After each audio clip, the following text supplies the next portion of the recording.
Alright, this is Sapphire here from ESEA News with Ksharp and Volcano. They just got done playing the big Europe versus USA Showmatch in the new Counter-Strike Global Offensive. So guys, what are your reactions after the match? So we'll start with you, Kyle.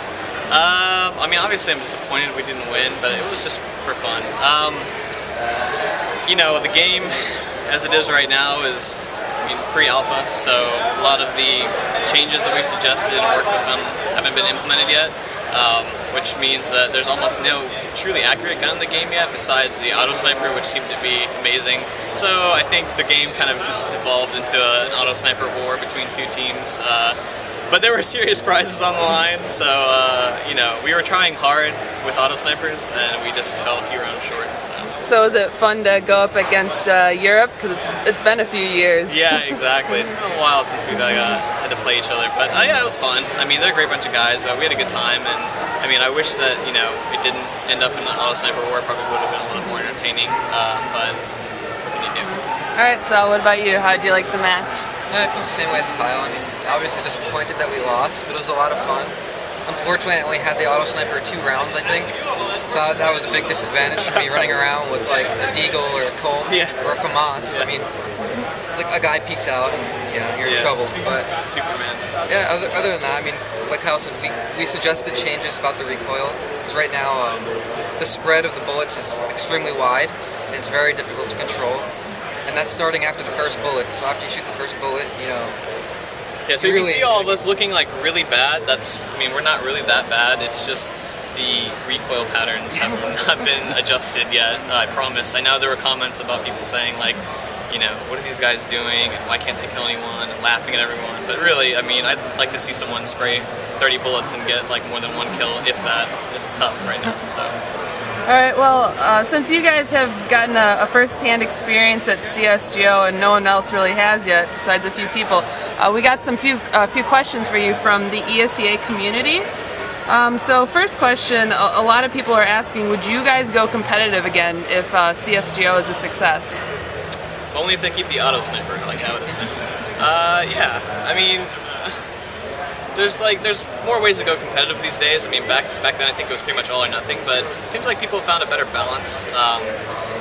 They hop on and play like a couple matches for ESEA, they get to go to a big LAN, and like it doesn't dominate their life like it used to. So I mean, you'd still call these people competitive, and if that's all it takes for right now, then yeah, I mean, I wouldn't be against playing again professionally.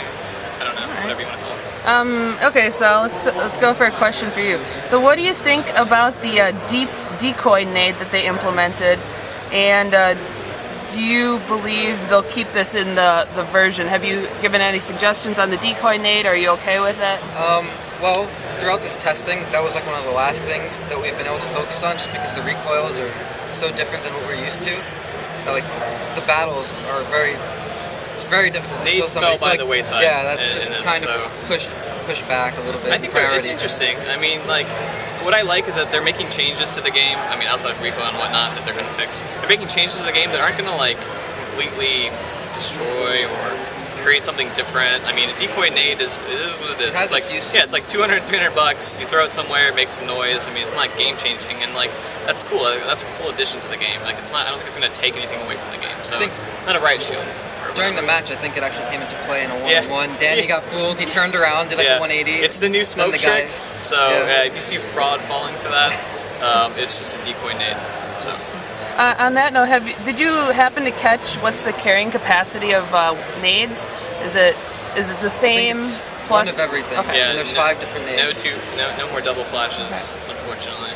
And another question I saw a few people ask, do you know what the priority is when a nade drops? The Molotov is the most expensive nade, so if you die, is that the one that gets picked up? I don't think we tested that, but the nade I was picking up the most was the HE. It might just be because that's what people were buying, or it was the first one that when you press 4, but I got HEs the most. That's a good question. So in terms of the feedback you've given Valve, have they been receptive to it? Is there certain changes they said they're going to make or implemented already? Could you name a few of those, if anything? Well, the first thing that got changed was the player models that were being used.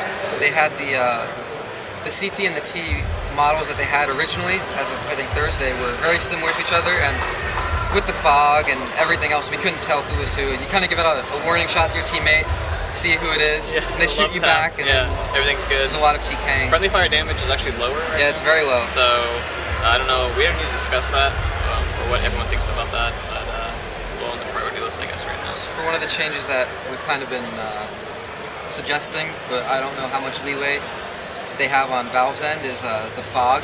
As you can see it in Source as well, it's actually even more prominent in Go. So they might be able to tweak it a little bit, but probably not going to remove it. All right, I guess last questions. Do you guys think this game has potential to be a competitive esports game? Just like at IEM here, we had this big event for 1.6. Could you see something like this happen for CSGO? Definitely. Yeah, I got this. I mean, definitely. You know, you take a look at a game like Modern Warfare 3 or like Battlefield or something like that, and people are like, how can you play this game competitively? And maybe that's a good question, because I really haven't seen like another game rival, like any kind, so even Source, like 1.6, anything like that. I haven't seen a first-person shooter really rival that like on a PC. And I think that this game really kind of follows in those footsteps. So like out the gate, it's viable.